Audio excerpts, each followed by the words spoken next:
Olá, tudo bem? Eu sou o Cláudio Moraes, jornalista do Núcleo de Difusão Científica da FAPIMA, Fundação de Amparo à Pesquisa do Maranhão. Esta é a 17ª edição do Cientista.com, um programa de entrevistas quinzenal aqui pelo canal YouTube FAPIMA Oficial. E vamos apresentar o nosso convidado de hoje, o professor Lídio Gonçalves Lima Neto, diretor-geral do LACEN, Laboratório Central de Saúde Pública do Maranhão. Seja bem-vindo, doutor Lídio Neto. Boa tarde. Em primeiro lugar, obrigado pelo convite e estou aqui à total disposição. É uma satisfação receber você hoje em nosso programa Cientista.com. Lídio Neto é doutor e mestre em Ciências Farmacêuticas pela USP, Universidade de São Paulo. Foi aluno visitante da Universidade de Illinois, em Chicago, nos Estados Unidos, e é graduado em Farmácia Bioquímica pela UFMA, Universidade Federal do Maranhão. É pesquisador permanente do Programa de Mestrado em Biologia Microbiana da Universidade de Selma e professor do Programa de Doutorado da Rede de Biodiversidade e Biotecnologia da Amazônia Legal, Bionorte. Tem experiência em Biologia Molecular aplicada à Imunologia, Bacteriologia e Virologia Médica. Foi bolsista Produtividade em Pesquisa da FAPIMA. Doutor Lídio, explica para a gente como é realizado o trabalho do LACEN, o Laboratório Central, nesse momento de pandemia da Covid-19? O Laboratório Central ele é um laboratório referência no estado, né, de média e alta complexidade, e que, durante a pandemia, né, implementou o diagnóstico molecular no estado. Né? Então, assim, a gente é responsável pelo diagnóstico, né, molecular, que é um dos... que é um dos critérios, né, que são utilizados para identificar se o paciente tem a Covid-19 ou não. Mas o laboratório tem mais de 100 anos de existência, não é isso? Inclusive, recentemente, né, o laboratório completou 102 anos de existência, na qual presta esse serviço, né, para a sociedade maranhense. Aumentou muito o trabalho do LACEN em função dessa pandemia, não é isso? Sim, aumentou bastante, porque assim, o LACEN ele tem um papel fundamental na vigilância epidemiológica do Estado, né, nesse contexto, né, de que a gente é referência, né, nesses exames de média e alta complexidade que dão suporte a todos os municípios na vigilância epidemiológica. Estou falando sobre a Covid. Explique para a gente esses termos, novas cepas e novas variantes do vírus. O que isso significa efetivamente para o leigo entender? Então, assim, o vírus, ele acaba se adaptando, né, a se multiplicar. Né? E com isso, durante a sua alta taxa de transmissão, ele adquire modificações genéticas.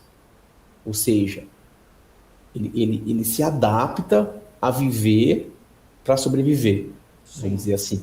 E com isso, nessa modificação, ele pode se tornar mais agressivo. Não é o que geralmente acontece, mas pode, durante esse período de infecção, ele se mudar. Então, só para que todo mundo entenda, né, nós, seres humanos, também nos adaptamos. Essas mutações estão relacionadas à evolução de toda a espécie, assim como o vírus. Então, o que acontece? O vírus, né, ele é constituído, como por exemplo o coronavírus, ele é constituído por 3.000 letras, que constituem o material genético dele. Da mesma forma que nós, né, seres humanos, possuímos 3 bilhões de letras. Lógico, como é uma partícula viral, é algo mais simples, ele tem um genoma menor. Né? Dessas 30.000, né, ocorrem modificações em suas letras, que são chamadas de nucleotídeos. E qualquer modificação dessa pode resultar numa maior afinidade do vírus ao seu hospedeiro, uma maior afinidade do vírus em infectar. E é isso que está acontecendo recentemente. Como, por exemplo, a variante de Manaus, né, que é a variante P1, agora mais recentemente, né, houve a modificação dessas nomenclaturas, né, nessa adaptação, ela se tornou mais transmissível. E com isso, maior número de pessoas foram transmitidas por esse vírus. Quantas variações do vírus do que provoca a Covid-19 já foram identificadas no Maranhão? Então, no Maranhão, lógico, em dezembro, janeiro, era um dos estados que tinha uma maior variedade de variantes detectadas, pela essa nossa parceria, né, com os institutos de referências nacionais e projetos que a gente tem realizado aqui no estado. Então, assim, tem 4, as mais prevalentes, não são as únicas, mas eram as 4 mais prevalentes. O cenário atual, a gente acredita que já há um domínio, assim como aconteceu em todos os outros estados, dessa variante que é chamada variante popularmente, né, variante de Manaus, porque foi lá a primeira vez detectada em dezembro. Então, assim, essa distribuição, né, de prevalência das principais variantes está diretamente relacionada com a maior taxa de transmissão das mesmas. Então, como a P1 ela é mais transmissível, rapidamente ela acaba dominando o cenário, ou seja, rapidamente ela acaba se tornando a mais prevalente dos estados. Só para você ter uma ideia, um dado mais atualizado que a gente tem e todas as amostras sequenciadas no Brasil inteiro, mais de 90% já são, né, essa variante, né, chamada P1, que, lógico, recentemente, esses dias atrás, foi reclassificada, né, as variantes de preocupação em alfa, beta, né, gama e assim por diante. Mas isso não significa que ela seja mais letal. Ela é mais transmissível. Isso ainda não houve um consenso em relação a isso? Porque assim, a letalidade do vírus é pouco provável que a gente tenha essa maior letalidade, porque é alteração dessa fisiopatologia, sabe, da doença. Então, assim, ela interage com o receptor, esse receptor não é modificado, né, porque é nosso, e ganhando, né, o espaço intracelular. Nesse momento, toda a fisiopatologia dela, né, ela agride, né, nossas células. Então, só para você ter uma ideia, um dos pontos importantes é que ela induz a morte da célula gerando inflamação, o que não é comum, né, em outras infecções. Por isso ela é tão agressiva. Um dos motivos, dos vários outros que a gente tem relatado. Agora, é importante entender a questão da matemática do caso. Então, se eu tenho 100 pessoas infectadas, menos pessoas vão estar, né, de forma grave. Mas se eu tenho 1 milhão de pessoas infectadas, proporcionalmente, mais pessoas vão precisar, né, de cuidados na unidade de terapia intensiva, vão ser entubados e possivelmente mais taxas de, né, óbitos vão ser registrados. Tá? Então, assim, pelo fato delas serem mais transmissíveis, né, e também um outro ponto importante de reduzir a eficácia da vacina pela sua interação com os anticorpos e células de defesa, né, ela acaba se tornando mais agressiva. Por isso que elas são chamadas de variantes de preocupação. Como evitar que novas variantes surjam? O principal ponto, e isso é fato, isso é consenso, né, primeiro é reduzir a taxa de transmissão. Então, que a população entenda que vacina ela é uma medida de proteção coletiva, ela não é individual. Nenhuma vacina é 100% eficaz. E outro ponto, manter as medidas sanitárias. Só posso ter contato, parece algo simples, mas é tão importante que eu não posso coçar meu nariz, minha boca e meus olhos sem antes lavá-las. É um ato tão simples, mas ele é muito eficaz. Porque o vírus ele é totalmente inativado, isso é fato, isso desde o início, né, se tinha aquela dúvida, mas se foi rapidamente confirmado, ele é muito sensível à limpeza. Água e sabão, álcool em gel, e com isso você, né, inclusive, outro ponto importante para ser mencionado é que lá no início da pandemia, em março de 2020, né, se falava muito na permanência do vírus em objetos, né, e o que hoje já caiu um pouco, né, o tempo da permanência dele é bem menor. Essa transmissão principal é via respiratória. Certo. Então, se a gente manter o uso de máscara, se a gente manter o distanciamento de 2 metros, e se a gente evitar o contato, né, com a boca, nariz e olhos, sem antes lavar as mãos, a gente já vai estar reduzindo muito a sua transmissão. Um outro ponto para reduzir a presença das variantes é a vacinação em massa.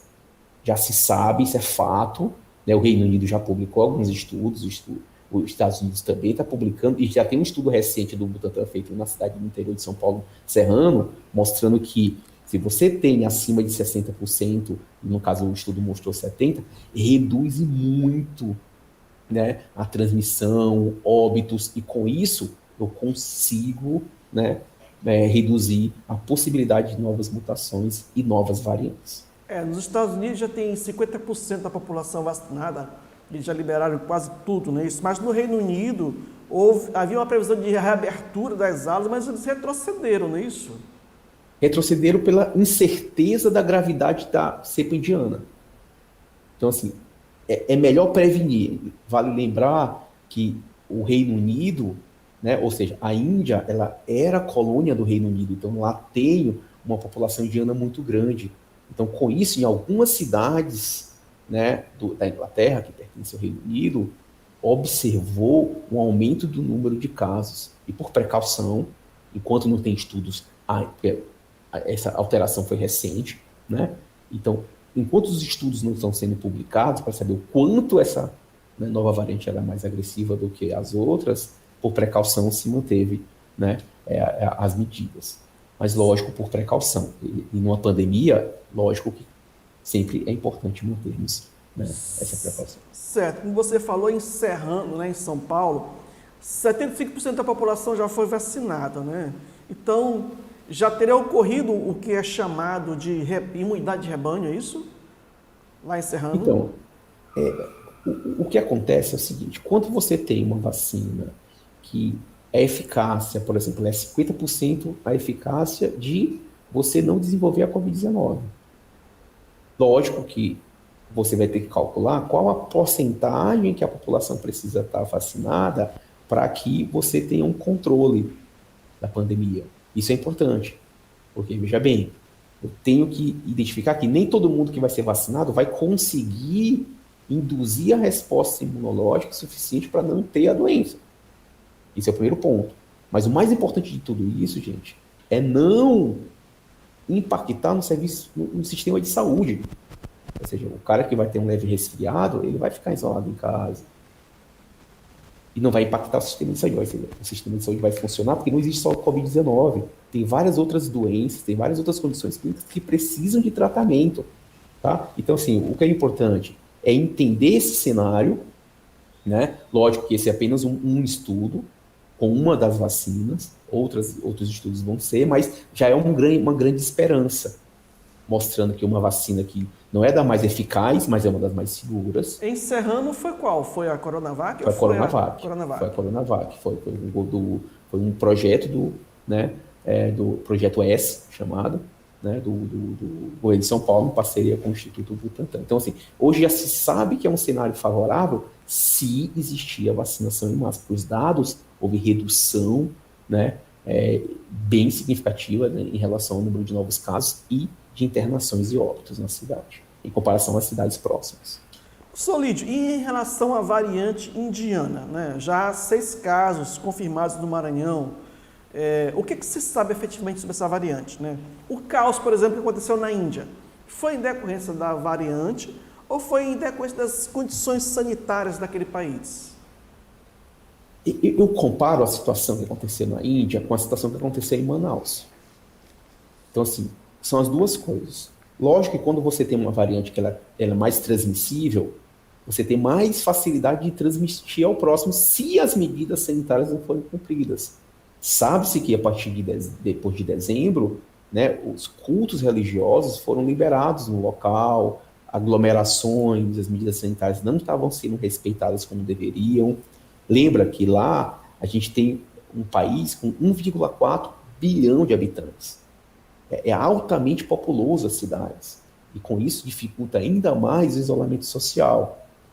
Tudo isso levou a um cenário favorável para aumentar a sua transmissão.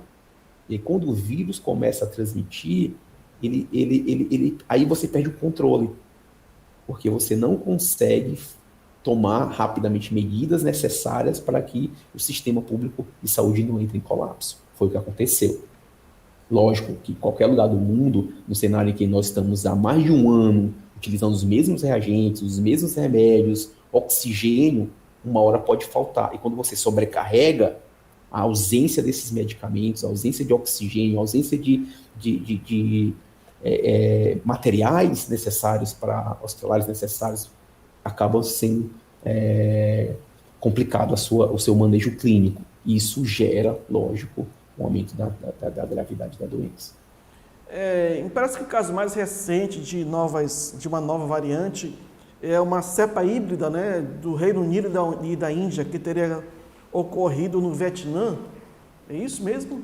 É muito importante que qualquer sinal vermelho que seja ligado seja investigado o mais rápido possível. Então, o governo do Vietnã já fez o isolamento, já fez a busca já fez o que é que eles estão fazendo lá, que é muito importante, isso se vai de exemplo para os outros países. Já fez uma testagem em massa e um aumento do número de amostras sequenciadas, para saber se, de fato, aquela variação está sendo mais transmissível. Veja bem, nem sempre o que a gente observa in vitro, que são os ensaios mais preliminares que tem, reproduz em vivo. Por isso que esse aumento da testagem em massa, né, e também o aumento do número de amostras sequenciadas, o que isso quer dizer? O aumento de identificação das variantes e o quanto que percentualmente predomina naquele local já diz muita coisa. Por exemplo, eu vou dar o cenário da P1 aqui no Maranhão. Eu ainda estou falando P1 porque ainda era, até antes de ontem, o que todo mundo conhece como uma variante de Manaus, né? Então, assim, em janeiro, esses foram os dados que a gente tem. A gente produziu aqui no Maranhão em parceria com a Fiocruz e o Instituto do Chagas. Então, em janeiro, a gente era 14% de prevalência. Em fevereiro, já foi para 60%. Isso mostra o seu predomínio sobre as outras. E é isso, mais ou menos, que o governo do Vietnã está fazendo. Quanto ela, percentualmente, está dominando. Isso é usado como cálculo da taxa de transmissão, taxa de internação e óbitos. Mas isso tudo são estudos que estão sendo feitos agora. Lógico que isso liga, né, um sinal vermelho para a gente. Sim, aqui no Brasil, recentemente também teve o caso de Pernambuco, do Agreste, né? Houve uma explosão de casos. Pode ser uma nova variante? Já existe alguma informação sobre isso? Não, ainda não. Porém, sabe-se que, por exemplo, a variante P1 já tem sublinhagens. A própria variante da Índia já tem 3 sublinhagens. Então, assim, esse descontrole em relação ao número de infecções, o grande problema pode ser esse. Uma variante que já é agressiva poder se tornar mais agressiva. Veja bem, não é rápido que isso acontece, mas pela sua alta transmissão, né, e isso já está acontecendo. Por isso que é importante esse trabalho, como já foi mencionado, né, vacinação em massa, né, e manter ainda as medidas sanitárias aqui no Brasil.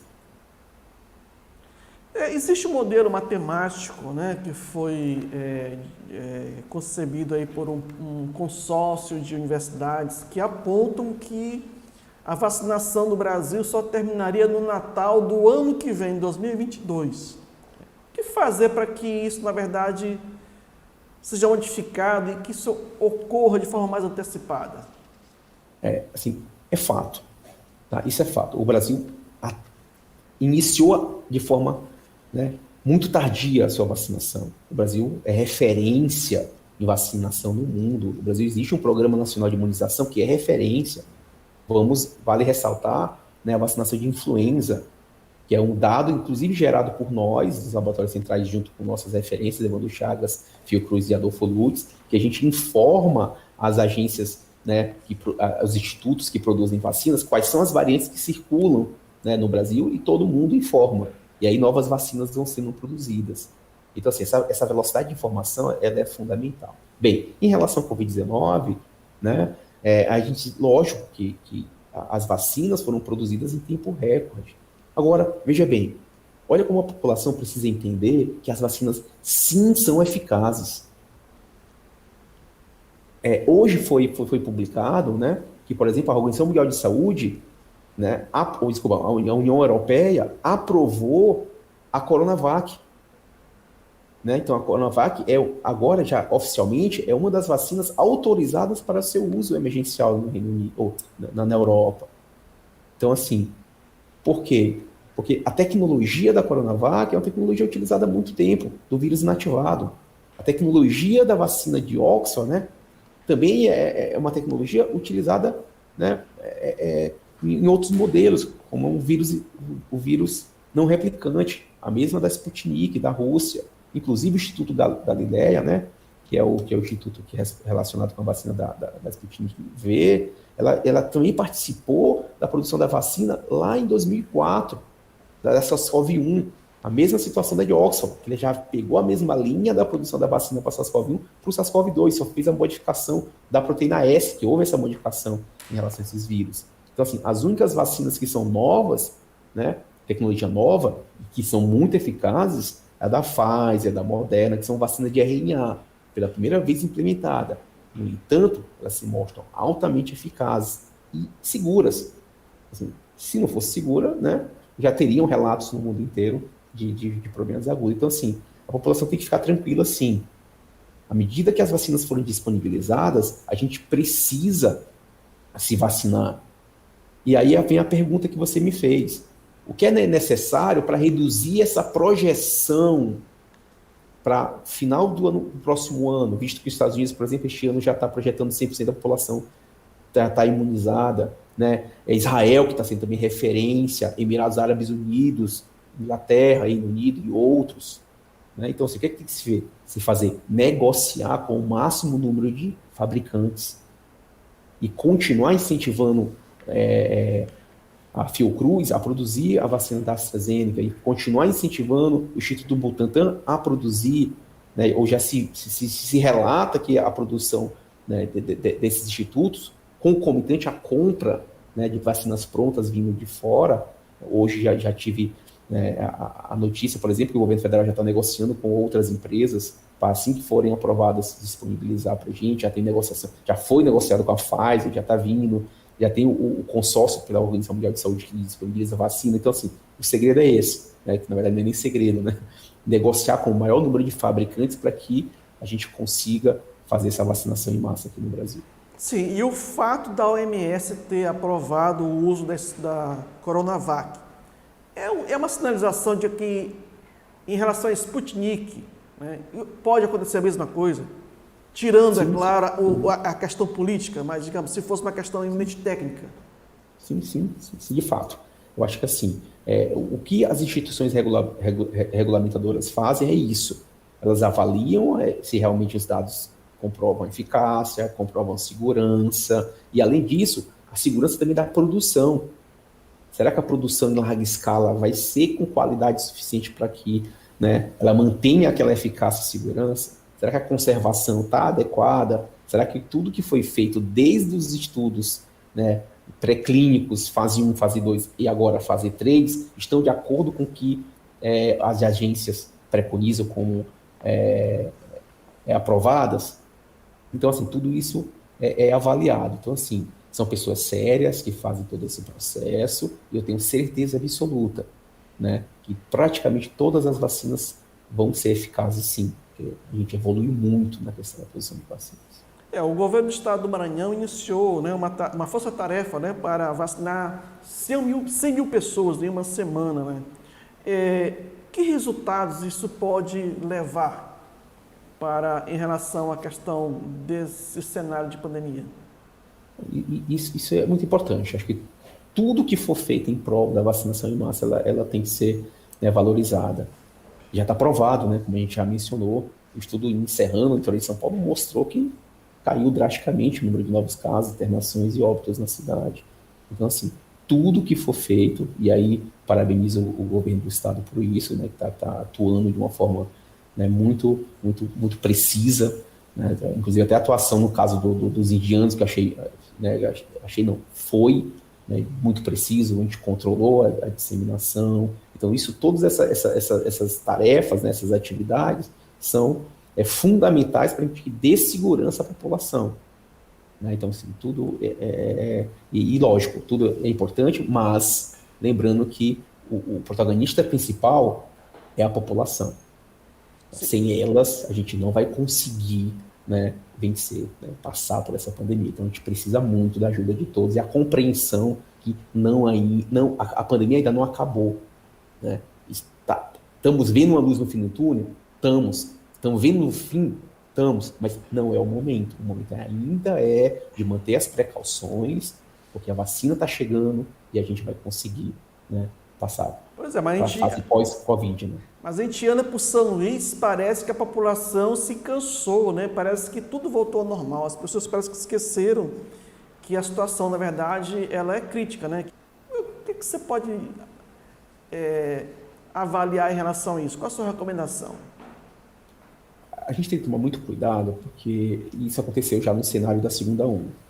Quando mais você relaxa e pensa que o vírus não está transmitindo, vem uma próxima onda de transmissão. Por isso que não é o momento ainda para o relaxamento, é o momento ainda do sinal amarelo, que a gente consiga entender o atual cenário. Então, a gente sabe que, né, se a gente não tomar cuidado e a vacinação em massa não for feita de forma mais rápida possível, a gente não vai conseguir, talvez, evitar uma terceira onda. Então, assim, esse é uma projeção ruim. Qual a projeção boa? Que a vacina venha e que a população entenda, né, que é necessário ainda manter as medidas sanitárias. Professor, e temos uma novidade aí, né, agora, com a possibilidade da disputa da Copa América no Brasil, né, após a recusa da Argentina, da Colômbia, né, e com a possibilidade de vir jogadores de vários lugares do mundo, pessoas de vários lugares do mundo. Qual a sua avaliação sobre isso? Então, assim, é realmente uma pergunta complicada de responder, porque, assim, eventos esportivos, eles são importantes, mas não é o cenário atual do Brasil. O cenário atual do Brasil, no sentido da pandemia, não é favorável para receber grandes eventos. Então, assim, entenda que todo um protocolo, ele precisa ser bem estabelecido e bem desenhado. Até uma semana atrás, por exemplo, o Brasil não tinha um protocolo, por exemplo, de controle de fronteiras. Né? Ou, por exemplo, controle de portos e aeroportos. Então, assim, como a gente vai confiar que todas as medidas vão ser tomadas de forma adequada, assim vão vir, né, pessoas de vários lugares, não só uma questão da vinda para cá, mas também da volta, né, da dispersão de variantes, sabe? Então, assim, a gente entende, né, que grandes eventos já foram prorrogados, que já foram cancelados, né, mas também a gente entende que este momento é um momento de precaução. É um momento em que a gente tem que tomar todos os cuidados. Então, assim, uma opinião pessoal, tá? Agora eu vou colocar uma opinião pessoal. Não é o momento. Não é o momento de um evento com né, com essa dimensão. Por quê? Porque mobiliza muita gente, mobiliza delegações, não é um jogo isolado que é feito de um campeonato, sabe? Não, é todo um evento voltado, né, para uma Copa América, de vários países disputando no mesmo local. Então, assim, é importante que a gente, né, esteja precavido. Por isso que, se for para realizar, tem que ser toda uma logística, né, avaliando o cenário atual do país. Professor, você é um pesquisador, você já teve vários projetos apoiados pela FAPEMA, né? E nesse ambiente da Covid-19, você também tem realizado pesquisas, tem escrito artigos? Como é que tem sido a sua atuação como pesquisador nesse momento atual? Sim, a gente tem desenvolvido vários artigos, na verdade, vários projetos. Um deles é esse projeto de variantes, que a gente está em fase de publicação. Né? A gente tem outros trabalhos, como, por exemplo, um trabalho, né, do professor Eduardo Martins, da Universidade de Selma, em que a gente está avaliando a tempo de permanência de anticorpos e a imunidade celular, por exemplo, de pacientes que tiveram Covid-19. Também é um estudo que está em andamento. Né? Outros estudos, como, por exemplo, de Covid em crianças, né, para saber o real cenário, né, e o impacto dela, por exemplo, né, na gravidade em crianças, também está sendo avaliado. Então, assim, todos esses trabalhos estão sendo desenvolvidos para que a gente entenda, né, melhor ainda, né, a fisiopatologia dessa doença. Porque, na verdade, sim, vai chegar um momento em que haverá necessidade de vacinar as pessoas abaixo de 18 anos, né? Na verdade, nos Estados Unidos já acontecendo, né? Já, porque na verdade a vacina da Pfizer, ela acaba saindo na frente, né? Por quê? Porque eu preciso ainda ter estudos clínicos naquela faixa etária comprovando que mantém ainda a produção de anticorpos e a imunidade, e com isso e a segurança, né? Para que eu consiga vacinar aquela população-alvo. Então, assim, a Pfizer já fez estudos, com a população acima de 12 anos, já foi liberado, e com isso, né, a gente consegue liberar para essa faixa etária. A Coronavac, por exemplo, ela foi liberada para pessoas acima de 18 anos, né? Então, assim, já conseguimos vacinar pessoas de 18 anos para cima. Então, à medida que for, né, tendo a vacinação, novos estudos vão ser realizados e eu tenho certeza que conseguiremos vacinar toda a população. Com todo essas vacinas que existem no mundo, mas assim, só acredita numa visão mais otimista, essa pandemia chegaria ao fim, mundialmente falando? Existe um prognóstico? Não tem um prognóstico, né? Assim, eu, como pesquisador, ainda não consegui, né, desenhar um cenário, né, em que tal mês consiga, embora vários pesquisadores tenham, né, desenhados modelos para que coloque um prazo. Mas assim, acho que o mais interessante que a população entenda é que com a eficácia e a segurança das vacinas, só você ter uma ideia, mais de 100 vacinas estão sendo estudadas. Algumas já aprovadas, como vocês podem acompanhar nos noticiários, lógico, é fato. Então, assim, daqui a pouco, a gente vai ter mais de 100 vacinas disponíveis. Então, assim, isso é um cenário interessante, porque vai sim ter oferta, sabe, para a população. Então, vai chegar um momento, por exemplo, que outras instituições, como as particulares, também vão poder vacinar a população. Então, assim, é um cenário otimista. Então, hoje a gente vive num cenário otimista, não um momento. O momento ainda é complicado, existe um número de casos de óbitos alto, elevado no país, mas o cenário, o prognóstico, o que eu vejo lá na frente, é sim o controle dessa pandemia. Professor Lídio Neto, nós estamos chegando ao fim e gostaria de passar a palavra para as suas considerações finais. Assim, agradecer a FAPEMA, o convite, né, e também ao apoio financeiro e ao apoio logístico que nos dão para a realização dos projetos. Né, agradecer, lógico, né, o governo do Estado por todo esse apoio que nos dá. E, lógico, lembrar a população que manter as medidas sanitárias hoje é extremamente necessário. Então, a gente está trabalhando com um vírus que ele é altamente transmissível, que é a P1, que já está predominando em todos os estados, e toda precaução neste cenário atual, ela é necessária.